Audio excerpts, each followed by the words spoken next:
Hola, muchas gracias por acompañarnos a este programa especial de Costa Rica Noticias. Y bueno, a mí me corresponde hacer el análisis de lo que fue la huelga durante este 2018. Un movimiento social que se extendió prácticamente por 3 meses desde el pasado 10 de septiembre, cuando arrancó, extendiéndose durante 3 meses aproximadamente, como bien lo decíamos, y es que el sector que más firme se mantuvo por más tiempo fue el sector educación. Ya tenemos acá a los distintos actores, pero vamos a ver la siguiente información y venimos con la entrevista de ellos.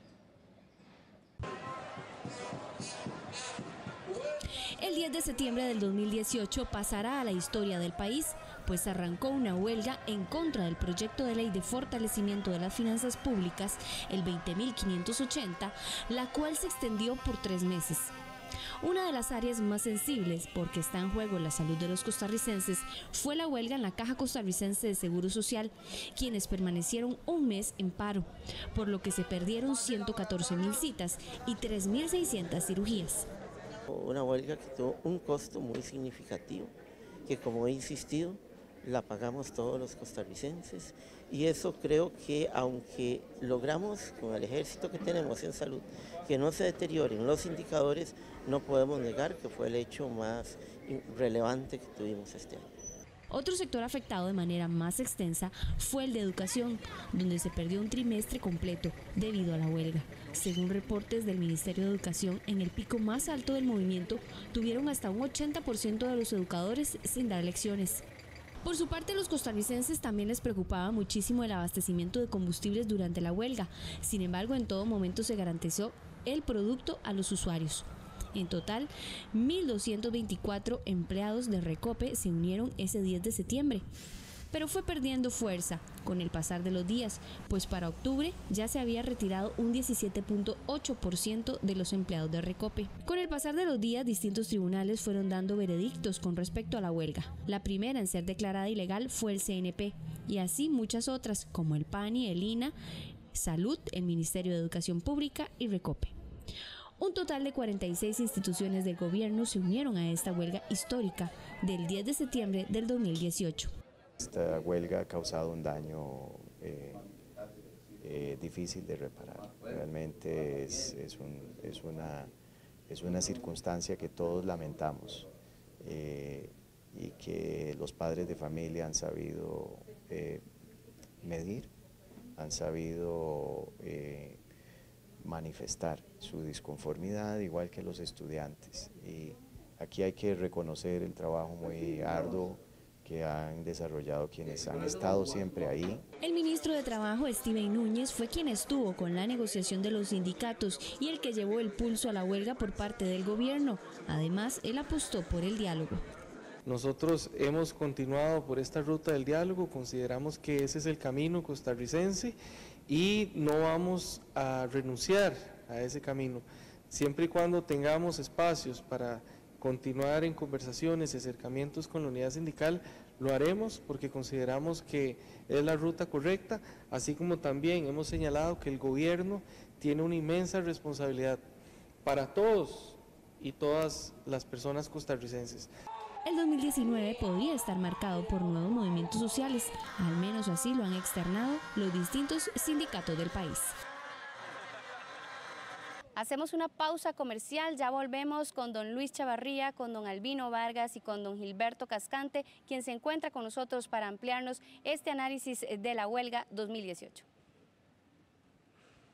Gracias por continuar informándose con nosotros. Volvemos con el tema de la huelga. Ya se encuentra acá con nosotros don Luis Chavarría de UNDECA, don Gilberto Cascante de ANDE y don Albino Vargas de ANEP. Agradecemos a los tres la presencia con nosotros acá y más bien quiero que sean ustedes quienes tomen la palabra, quienes interactúen, ¿verdad? Porque vamos a hacer un análisis de lo que ha sido este movimiento contra el proyecto de ley 20.580. ¿Cómo catalogan ustedes esta lucha? ¿Fue satisfactoria para ustedes? ¿Se lograron esos puntos que se buscaban en esta manifestación, en esta huelga indefinida? Tal vez si comenzamos, don Luis. Bueno, yo creo, bueno, primero agradecer este espacio para donde nos dirigimos a todas y todos los costarricenses. Creo que esto es un tema quizás el más relevante del año 2019 para las funciones que realizamos nosotros, no solo con la clase trabajadora, sino con el pueblo costarricense. Esto ha sido una experiencia única, diría, en la historia sindical de este país.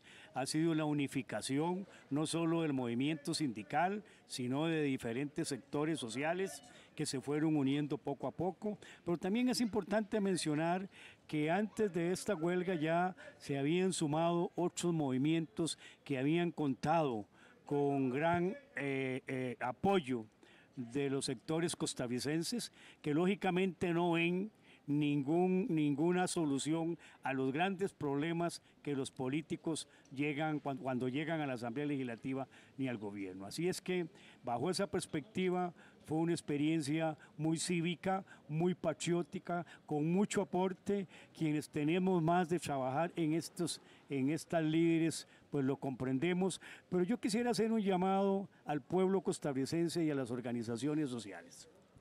Hubo un buen ejemplo de unidad, pero yo llamaría todavía a más sectores que para lo que viene en el mes de enero, febrero y marzo nos unamos, porque aquí lo que hay que enfrentar esas políticas para luchar por un modelo social más justo. Don Gilberto. Bueno, realmente 2018, un año que nos dejó muchísima enseñanza a toda la unidad sindical, pero le dejó muchísima enseñanza al sector de los educadores y educadoras de este país. Empecemos porque fue una huelga típica, una huelga que además nos demostró la conciencia social que tiene el sector educativo y sobre todo el sector del Magisterio Nacional de llegar hasta el final en este movimiento. Una huelga donde no podríamos hablar específicamente de perdedores y ganadores, más bien si aquí hubo alguien que ganó fue el Magisterio Nacional con la conciencia social que tomó la unidad sindical, la formación política de los compañeros que a este momento, el 2018 formó, pero además el darnos cuenta de que tenemos más de 30 años de estar siendo saqueados por una serie de gobiernos y que específicamente en este momento la gente entendió qué es lo que está pasando con la evasión, con la elusión fiscal y con muchísimos de los proyectos que en Asamblea Legislativa, quiénes son verdaderamente quienes nos están representando y hacia dónde van específicamente los intereses económicos de este país. Como lo dice don Luis Chavarría, gracias a Dios esta unidad sindical cada vez se fortalece más y esperaríamos estar luchando por proyectos como pensiones, proyectos como empleo público, los cuales para el 2019 vislumbran una serie de luchas sociales del pueblo de Costa Rica. Bueno, muchas gracias, de verdad es un verdadero honor estar aquí. Siempre será importante destacar, resaltar que dada la envergadura del movimiento, la profundidad que tuvo, los sectores que participaron con el Magisterio Nacional como baluarte, nunca se nos debe olvidar que tuvieron que hacer trampa para imponer al combo. ¿Verdad? Tuvieron que hacer trampa, torcieron la institucionalidad, allanaron la sala cuarta, la pusieron con la visión fiscal del gobierno, atropellaron el procedimiento legislativo de forma descarada y ocultaron la lista de los grandes contribuyentes que declaran pérdidas o que no declaran ganancias, lista que la tenían guardada, la tenían escondida y que no la sacaron, porque si lo hubieran dado a conocer días antes del segundo debate, el combo se les cae. Entonces el pueblo debe saber que esta lucha tiene una moral en alto, un altísimo valor ético, estamos en el camino correcto. Los movimientos sociales y sindicales juntos podemos hacer grandes transformaciones en el sistema político, en el sistema tributario, para reducir la desigualdad, para fomentar la inclusión social. Y el combo lo que hizo fue demostrar que hay una clase política, casi toda está corrupta, que gobierna para intereses económicos que están representados en esos listados de grandes empresas con problemas tributarios o que eluden o que hacen triquiñuelas para no pagar lo que es justo, y queda en evidencia que una de las grandes tareas que tenemos los movimientos sociales y populares es precisamente la transformación tributaria estructural.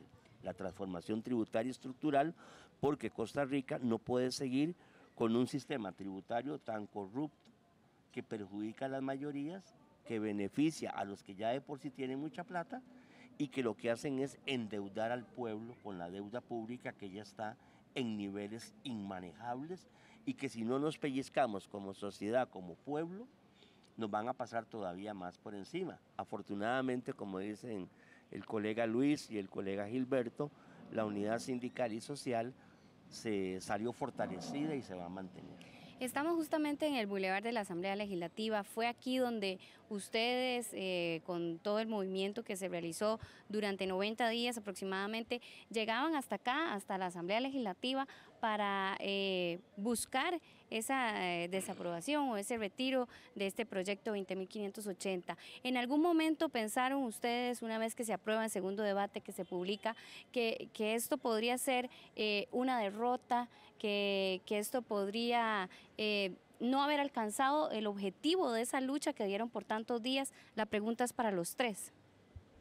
Bueno, yo creo que no, en absoluto.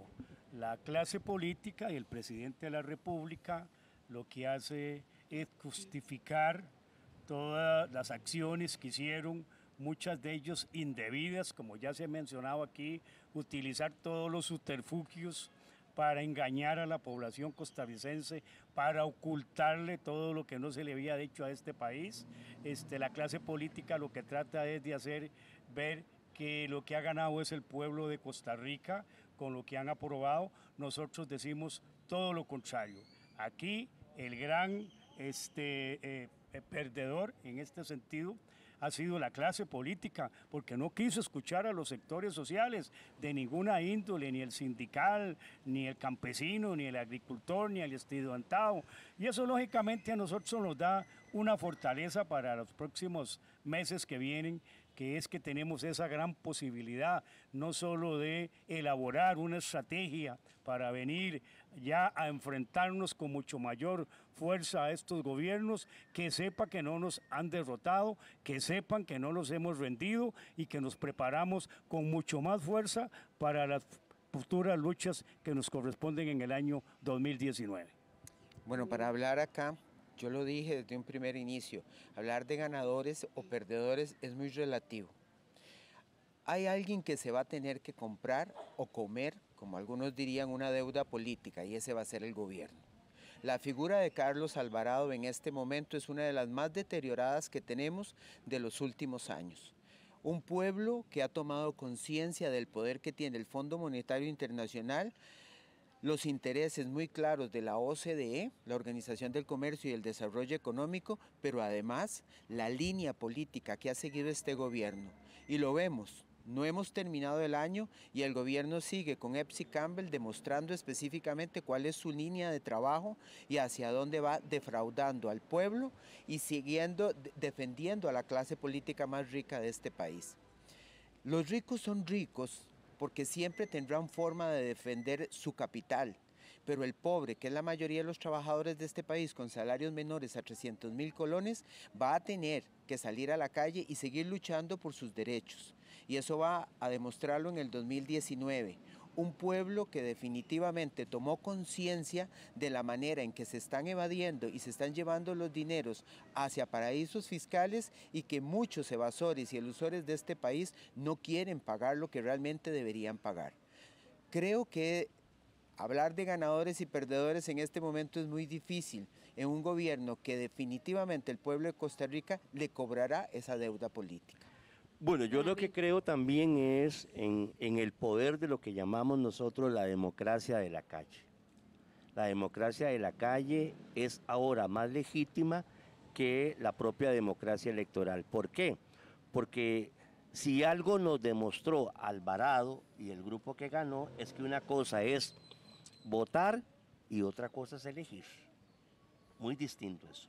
Entonces, cuando el gobernante falla, cuando el gobernante ha estafado políticamente al electorado, que para mí eso fue lo que ocurrió, una estafa política terrible, sobre todo en la segunda vuelta de las elecciones presidenciales, el pueblo debe cobrar y el pueblo tiene que salir a las calles tanto o más masivamente como se hizo en este 2018 y como desde ya la unidad sindical y social pues está anunciando que la calle volverá a ser un escenario fundamental en el año 2019. Nosotros creemos, repetimos, que el movimiento tiene una enorme victoria ética, una enorme victoria moral, y reitero, tuvieron, como se dice en el fútbol, el árbitro les echó el rey, que fue metiendo a la sala cuarta a favor de las tesis del gobierno. O sea, nunca habíamos visto una sala cuarta que se reuniera con una de las partes en un conflicto de orden constitucional, porque uno podría haber dicho, bueno, ¿y por qué la sala cuarta no llamó a la unión sindical, no llamó a la unión social, a los sectores cívicos y patrióticos que tenemos propuestas? Porque esto es muy, muy importante que la gente sepa. Los sindicatos y los sectores sociales tenemos muchos estudios, muchos análisis, muchas propuestas, muchas tesis para que Costa Rica vuelva a ser una sociedad de inclusión. Pero esta gente que se inclina por el autoritarismo, ¿verdad? Por el autoritarismo, merece que la gente le responda en movilización ciudadana constante con el mecanismo de la democracia de la calle, y es el que vamos a apelar nuevamente en el 2019. Ahora, ya ustedes, los tres, en distintas ocasiones han mencionado, han dado una pincelada de lo que se viene para el 2019. El tema de empleo público, proyecto que se presentaría en marzo, sería una de las luchas más fuertes. ¿Qué podemos prever por parte de los sindicatos, de ustedes? ¿Qué podría venir en el 2019? Uno de los temas más sensibles, don Gilberto, es el tema de educación. En febrero, los primeros días, si no me equivoco, el 6, 8 de febrero arrancaría el curso lectivo. ¿Arrancaría en realidad o debido a estas luchas podría pues mantenerse suspendido? Son dudas que tiene la población también al respecto. Bueno, tal vez para iniciar con el sector educativo.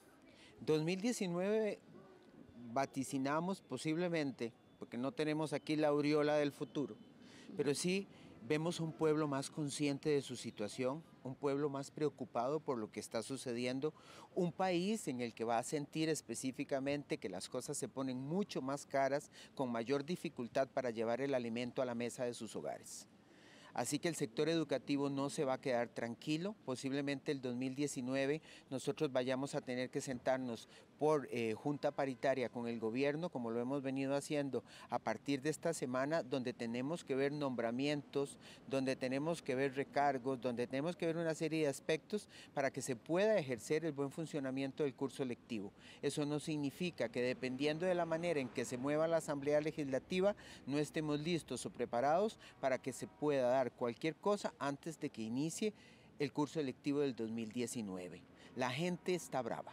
La gente en la parte educativa es consciente de lo que está sucediendo y nosotros como sector sindical nos hemos dado cuenta de que no solamente los dirigentes sindicales están movilizando a la gente en la calle. Hay grupos organizados en las comunidades y hay grupos organizados en cada uno de los sectores educativos, por lo cual creo que definitivamente que si este gobierno no tiene una estrategia para el 2019 para tratar un poco mejor al pueblo de Costa Rica y a su clase trabajadora, se le va a hacer muy difícil el inicio del curso electivo 2019.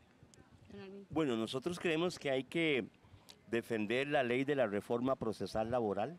Esa es una conquista obrera y la queremos defender a muerte porque las tendencias dentro del Parlamento son perversas a establecer normas para disolver sindicatos, para liquidar sindicatos. Nos decía la señora de la OIT que solo en dictaduras se conocía que en las legislaciones laborales se pusiese el concepto de liquidar, disolver sindicatos. Quieren todavía castrar el derecho constitucional de huelga, lo quieren vaciar de contenido, ¿verdad? Quieren establecer una especie de dictadura sobre la clase trabajadora. Nos interesa mucho reflotar el tema de la discusión del salario mínimo, por lo menos en el caso de ANEP. Nos interesa darle una potencia a discutir cuál es el salario mínimo de la clase trabajadora en Costa Rica, la del sector privado, ahora que se viene una alza generalizada en los artículos de la canasta básica y la gente va a tener menos posibilidades de adquirir.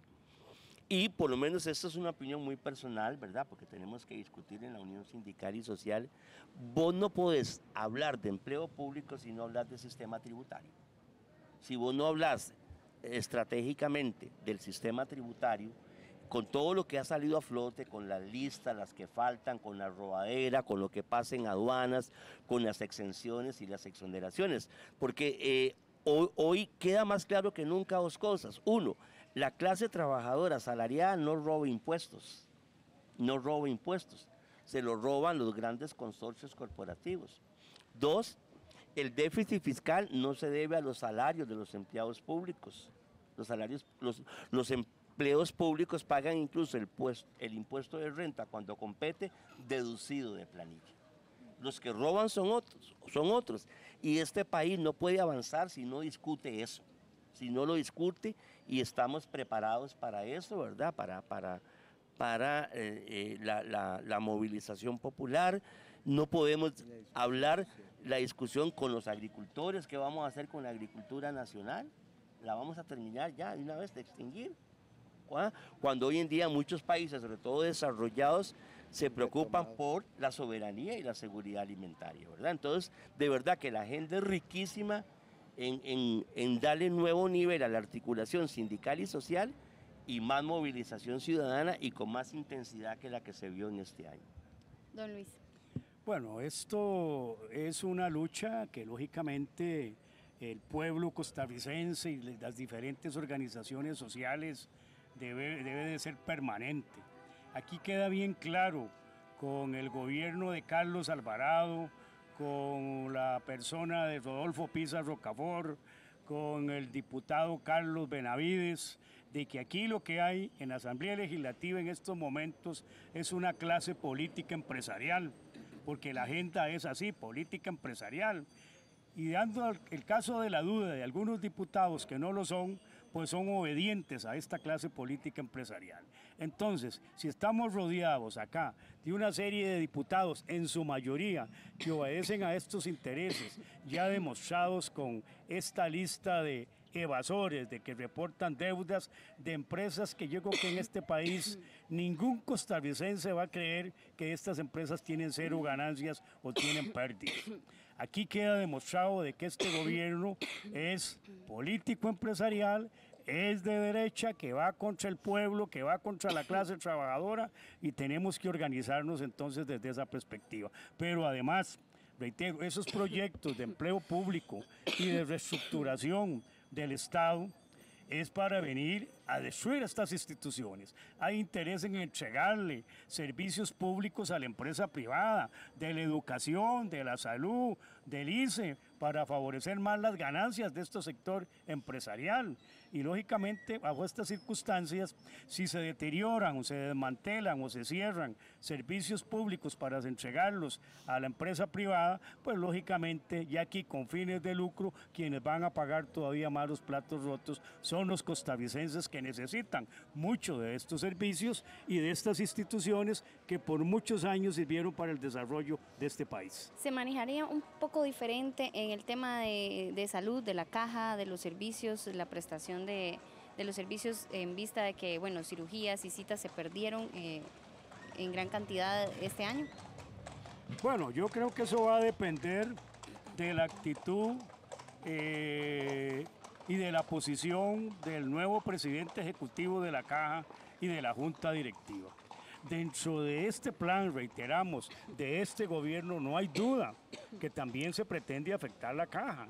La regla fiscal, donde la Junta Directiva de la Caja, en su consulta, no apoyó de que eso se incluyera en este proyecto, aún así a estos diputados y a esta clase política les valió. ¿Qué significa eso? De que eso le va a disminuir los presupuestos a estas instituciones que van a tratar de imponerlas, y en eso tenemos que luchar por el bien de la salud de los costarricenses, por el bien de esta institución, pero esto es un patrimonio de todos, que al final serán todos los costarricenses el que tendremos que luchar una vez más por estos y otros aspectos en las calles para defender estas instituciones. Se nos está acabando el tiempo. A manera de cierre, cada uno tendrá cerca de 1 minuto 30 para dejar un último mensaje a la población en este cierre de año, luego de esta lucha de 3 meses y pues lo que se vendrá el próximo año, como ustedes ya bien lo han dicho, pues serían más movimientos sociales. Bueno, primero agradecerle a todo el sector sindical, a toda la unidad sindical, y agradecerles a los trabajadores y trabajadoras del sector educativo todo el apoyo, porque realmente bajo la lluvia, bajo el sol y bajo todas las circunstancias, y con una dirección de un Ministerio de Educación que bastante reprimió la protesta social en este país, los compañeros del sector educativo llegaron hasta el final, hasta ese segundo debate, cuando realmente habíamos establecido que la lucha tenía que continuar. Este sector educativo es un sector educativo que tomó conciencia, es un sector educativo que enseña en las calles. Es un agradecimiento social el que damos en este momento al pueblo de Costa Rica, porque seguiremos enseñando, seguiremos formando, seguiremos trabajando. A partir del mes de enero nos estaremos sentando por convención colectiva, por lo menos la Asociación Nacional de Educadores con el Ministerio de Educación, para buscar las mejores condiciones para los trabajadores y trabajadoras del sector magisterial. No olvidando que la lucha social continúa y que 2019 será un año de muchas dificultades. Nosotros hacemos un llamado a ese pueblo excluido, ese pueblo sacrificado en las regiones de más pobreza, de más exclusión social, que simpatizó con la huelga, que estuvo con los educadores, con los trabajadores municipales, con los del ICE, con los de la Caja, con los de otros sectores, con los agricultores, que tenemos que mejorar la articulación, la unidad para lo que viene. Recordar que nos gobierna un triunvirato, el PLUSPAC, ¿verdad? Hay una clase política de liberación, de la unidad y del PAC articulada, profundamente estructurada y que responde a enormes intereses económicos reflejados, esos intereses económicos con nombres y apellidos en las listas de tributación que ya empezaron a salir gracias a la acción también de control ciudadano, ¿verdad? Entonces, que la clase media en proceso de pauperización, altamente endeudada, con salario congelado, con el empleo amenazado, y los sectores que ya están excluidos, golpeados en las regiones, por ejemplo, o en los sectores urbanos marginales, tenemos que hacer una gran unidad social y patriótica. Aquí hay un germen, los sindicatos somos herramienta para esa gran unidad sindical y social popular, y recordar, como ustedes lo ven en las noticias a lo largo y a lo ancho del planeta. La gente se rebela, la gente le reclama a sus gobiernos el rumbo equivocado, la gente pide que se gobierne para las mayorías y la gente se enoja cuando los políticos le estafan electoralmente, como ha ocurrido con el gobierno de Alvarado, que estafó miserablemente a toda esa base social que creyó que él iba por una sociedad de reducción de desigualdades. No fue así. Entonces la esperanza de lucha, nos merecemos un mejor país, pero luchando todos unidos y usando la democracia de la calle. Gracias, don Luis. Bueno, un mensaje de Navidad y Año Nuevo a todas y todas las familias costarricenses, decirles que no renunciemos, que no perdamos la esperanza, que el sector social unido puede enfrentar, puede derrotar esta clase política que ha venido, reiteramos, a gobernar para los que menos tienen y no para los que menos tienen, que el pueblo unido jamás será vencido. Esta consigna se dijo mucho acá donde estamos, en todo el territorio nacional, cuando toda la gente se hundió, que ese mensaje, reitero, es de esperanza, de lucha, de fortaleza, a no renunciar a enfrentarnos a esta clase política, pero también a tratar de impulsar nuevas opciones en los futuros elecciones municipales y nacionales, donde consideramos de que toda esa masa de millones de personas que nos acompañaron, si somos capaces de movernos en las calles, debemos ser capaces también de buscar una alternativa política, ya que estos partidos demostrados en corrupción, en saqueo y que representan a los sectores más poderosos de este país, no piensan en ellos, pues consideramos que debe haber una nueva esperanza por esa vía, pero que esa posibilidad le quedan a todos y todas los costarricenses. Agradecemos muchísimo a don Luis Chavarría, a don Albino Vargas, a Gilberto Cascante la participación en este programa especial. Vamos a una nueva pausa comercial, ya volvemos. Gracias por continuar con nosotros en esta edición especial acá en Costa Rica Noticias. Continuamos hablando del tema de la huelga, que fue uno de los asuntos que trató este 2018, uno de los temas tal vez más importantes, esta huelga histórica que abarcó prácticamente los 3 meses desde el pasado 10 de septiembre cuando arrancó. Tenemos ya acá con nosotros a Gina Cibaja, analista, y a Daniel Calvo, también analista, quienes nos van a hacer pues justamente un análisis de lo que ha sido, ¿verdad?, esta huelga. Como bien lo decía anteriormente doña Gina, don Daniel, es pues una huelga histórica. Tantísimo tiempo en Costa Rica no se había visto, afectación grave en el sector salud, por ejemplo, en educación, que fue una de las más extensas. ¿Qué pasa, verdad, a nivel nacional con esta situación? Tal vez, doña Gina, empezamos con usted. Sí, muchas gracias.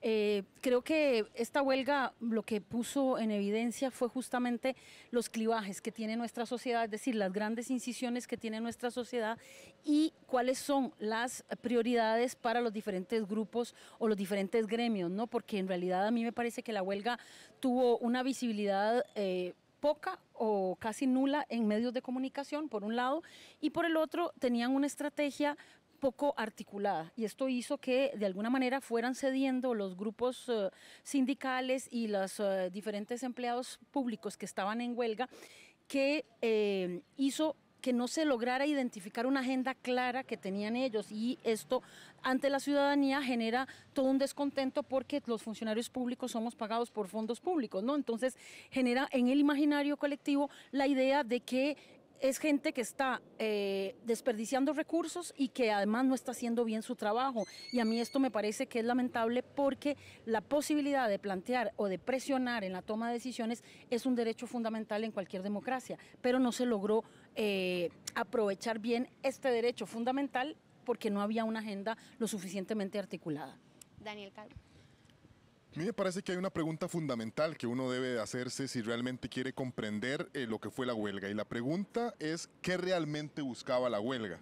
Claro. Porque creo que lo que se vendió al menos era que era el fracaso del 20.580. Me parece a mí que el 20.580 únicamente fue el elemento movilizador y articulador de la protesta, porque inclusive recordemos que quizá la etapa procesal de la discusión del 20.580, mejor conocido como fortalecimiento de las finanzas públicas, cuando la huelga nace, que es el 10 de septiembre, ya prácticamente, justamente ese día más bien, ese expediente finalizó su etapa de comisión. Total. Es decir, no habían posibilidades reales de poder hacer enmiendas al proyecto, que era algo que realmente los sindicalistas pues protestaban. De ahí que no creo que ese realmente haya sido el objetivo Total. De la huelga. Sí, y me parece que en eso pues pudieran existir opiniones disímiles, es qué era realmente lo que buscaban, y el mensaje me parece a mí era mandar una señal, un mensaje político a la administración de que si con un tema como la reforma fiscal, que es considerada por algunos como un tema light o un tema, digamos, una reforma insuficiente, cuando sí vengan reformas muchísimo más ambiciosas, como por ejemplo estamos hablando ahora de la ley del empleo público, los sindicatos estarán ahí y sí mostrarán una oposición fuerte. A eso iba, justamente, usted se me está adelantando.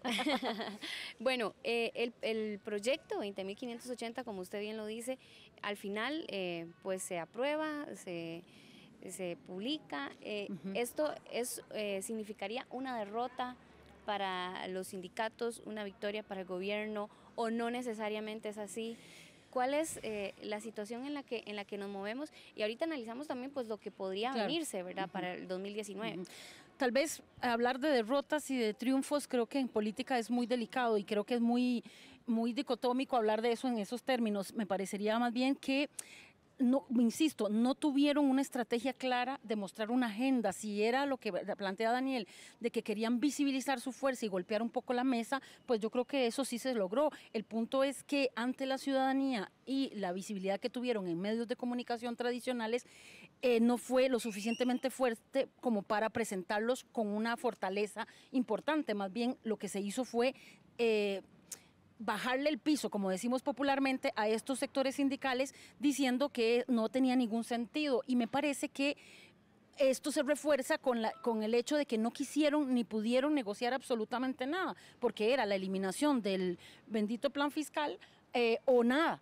Y bueno, de hecho que terminamos la huelga recientemente, entonces esto hace que se presenten como grupos perdedores, entre comillas, digámoslo así, o grupos que no tenían una claridad de cuál era su agenda y qué era lo que querían negociar realmente, sino simplemente manifestarse por manifestarse. Entonces esto les resta credibilidad, legitimidad ante la ciudadanía y obviamente pues es una pérdida para la democracia costarricense en términos generales, ¿no? Coincide, Daniel. Sí, yo creo que por eso planteaba realmente cuál era lo que buscaban con la huelga. Si realmente era el fracaso del 20580, sí, podemos decir sí, hablar de un rotundo fracaso del tema de la huelga, pero es que lo cierto es que probablemente ese no era su objetivo. Ahora, yo creo que en esta huelga que se ha alargado tanto, lo cierto es que también los objetivos fueron cambiando con el tiempo. Recordemos que de la discusión del 20580 salieron al menos 4 proyectos o agenda paralela, ¿verdad? Lo que tiene que ver con excedentes de cooperativas, un proyecto con el tema de educadores, que quizá fue el gremio que más se permaneció en huelga y que inclusive el proyecto está en los primeros lugares del orden del día del plenario legislativo para ser aprobado. Está Zonas Francas y está Enganche Médico, que por ejemplo también se encuentra muy cercano a una futura aprobación. De manera que los objetivos fueron cambiando, están ahí latentes y yo creo que buscarán otra coyuntura idónea, muy posiblemente el tema de la reforma al empleo público, para nuevamente los sindicatos sí articularse nuevamente y pues marchar a las calles en un son de protesta. Eso sí, con un desgaste muy grande. Acaecido por estos 3 meses de protesta y donde yo creo muchas de las personas que marcharon se sintieron, como decirnos en términos populares, como la carne de cañón utilizada por los sindicalistas para buscar un objetivo que al final no consiguieron porque les vendieron mal, que era el fracaso del 20580. Ahora, la situación para el próximo año con empleo público, que sería uno de los proyectos, ¿cómo lo vislumbran ustedes? ¿Cómo lo analizan ustedes? Es una situación que podría desencadenar también, y ya los mismos sindicatos lo han anunciado, podrían venirse nuevas huelgas indefinidas. Sí, por supuesto, yo creo que eso va a ser uno de los elementos importantes, más teniendo en cuenta los últimos eventos, ¿no? De que primero ya se sabía, antes de la aprobación del proyecto de ley del plan fiscal, ya se sabía que uno de los principales elementos que deterioraban la economía costarricense tiene que ver con la evasión fiscal y con la cultura tributaria pésima que tenemos en términos generales, y lo digo tenemos porque todos contribuimos a eso, cuando se da una factura, cuando se compra algo sin factura porque me sale más barato, etcétera, etcétera, hasta los grandes contribuyentes que salen ahora reportando 0 ganancias, que sabemos que hay matices en esto, pero esto es un elemento muy importante a tener en cuenta, porque durante esta coyuntura se hizo creer y se ha hecho creer en años anteriores que el sector público es el responsable de la situación financiera y económica del país, cuando en realidad sabemos que los responsables de esto son los evasores fiscales. Entonces, ¿qué pasa? Que esto va a terminar atizando aún más la ley de empleo, esta legislación de empleo público que se quiere pasar, va a terminar atizando a un sector más amplio, que no es solamente salud y educación, sino que es todo el sector público. Y esto podría, depende de cómo se maneje, podría generar o podríamos esperar un escenario de mayor conflictividad que este que se dio anteriormente, porque eran sectores más focalizados. Si hablamos de empleo público en términos generales, habría que ver cómo se va a negociar esto con los gremios, ¿no? Daniel. En política siempre pues, se nos solicita pues, jugar un poco a futurólogos, ¿verdad? Adivinar un poco lo que pudiera venir en lo que nosotros llamamos pues, prospectiva. Y yo creo que iniciando el próximo curso lectivo, que puede ser a inicios del mes de febrero, yo creo que ya vamos a tener pues quizá conatos de una eventual huelga. Siempre el inicio del curso lectivo es conflictivo, sobre todo en la razón en la que ha cerrado este ciclo lectivo, donde todavía están pues las investigaciones de ciertos educadores, directores y demás, y donde el tema salarial por este proyecto que les comentaba que se encuentra en la corriente legislativa, pues no sé si dejará de todo satisfecho al gremio de los educadores. Además, y como Gina lo anticipaba, el proyecto de empleo público, al menos la ministra de Hacienda ha dicho que facilitará un borrador a finales de este año, es decir, en las próximas semanas, para que se vaya intentando consensuar, de manera que el próximo mes de marzo ya se presente pues de manera oficial. Es decir, el mes de febrero estaría justamente en los días previos a la presentación de ese proyecto, de manera que uno, si quisiera pues vaticinar un poco el futuro, pudiera ya desde ya prever un tipo de conato de huelga respecto a lo que pueda ser el mes de febrero o inicios del mes de marzo. Ustedes mismos lo decían, sin embargo, pudiera ser que la gente esté cansada de un proyecto, de una lucha de 3 meses, podría verse o predecirse una huelga indefinida un poco menos fuerte que la de este 2018.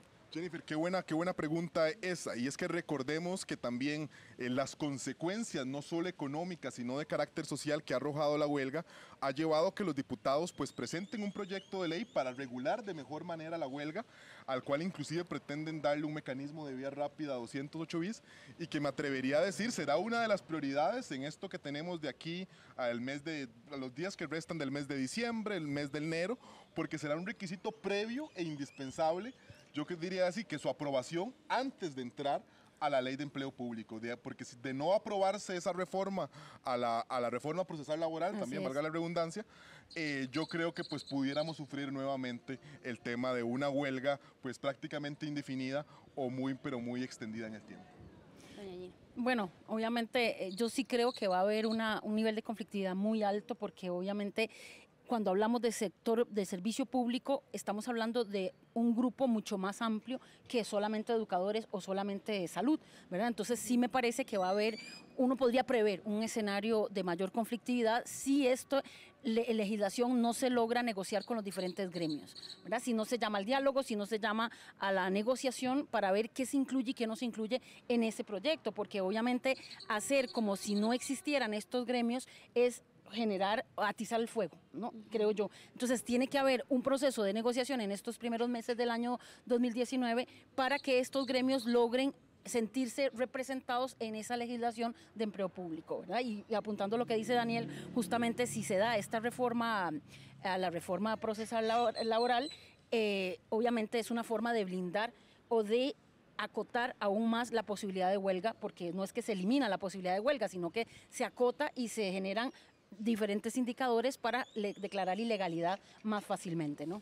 A manera de cierre, porque tenemos que ir pues terminando, lamentablemente el tiempo se nos va rapidísimo, ¿cuál sería la calificación o el estado de Costa Rica en este momento al cierre de una huelga hace poquísimos días, cierre de año también, y con un arranque de año complicado, que se prevé que será complicado también? Bueno, en términos económicos, me parece que una reciente visita del Fondo Monetario Internacional ha mencionado pues las consecuencias de lo que ha arrojado esta huelga, pero yo me atrevería a decir que las consecuencias más grandes son en el sector social y principalmente en el gremio de la educación. Hemos visto un montón de adolescentes que realmente en una incertidumbre total respecto a sus notas, niños que tal vez pudieron haber perdido el año por las consecuencias de esta huelga, y ahí es, yo creo, donde estará la mayor consecuencia. Una generación, bueno, tal vez no generación, pero una generación a nivel escolar, por decirlo así, desde un año, que podría ver las consecuencias, y con padres de familia que han hecho un sacrificio muy fuerte por poder enviar a estos niños a centros de educación y que se han visto afectados justamente por esta huelga. Yo diría que hay dos perspectivas. Si uno es pesimista, puede verlo en términos de pérdidas, en términos de dificultades, que cerramos el año 2018 con grandes dificultades y con una inversión que fue desaprovechada, digámoslo así, y sobre todo en educación. Pero si lo vemos desde una perspectiva optimista, podríamos pensar que que esto de la huelga y el cierre del año cerramos con reflexiones importantes sobre el gasto que tenemos, el endeudamiento que tenemos también, y hablo desde el endeudamiento micro hasta el endeudamiento macro, ¿no? A nivel país y a nivel personal, ¿no? Y segundo, la urgente necesidad de una reforma educativa en términos generales, no en términos presupuestarios, sino en términos de calidad de la educación, qué es lo que queremos en la educación pública de este país y cómo nos proyectamos de aquí a 20 años, ¿verdad? Estamos hablando del gobierno del Bicentenario, que la educación pública es la herramienta principal para construir ciudadanía y no alfabetización en términos generales, que es aprender a leer y escribir, sino que es una herramienta para construir ciudadanía activa, para que las personas puedan participar en calidad de iguales en las tomas de decisiones en un país democrático. Bien, muchísimas gracias a Gina Cibaja y a Daniel Calvo por esta entrevista. Vamos a hacer una pausa comercial, ya volvemos con más. Bien, y de esta manera llegamos al final de la presente edición. Agradecemos muchísimo su compañía.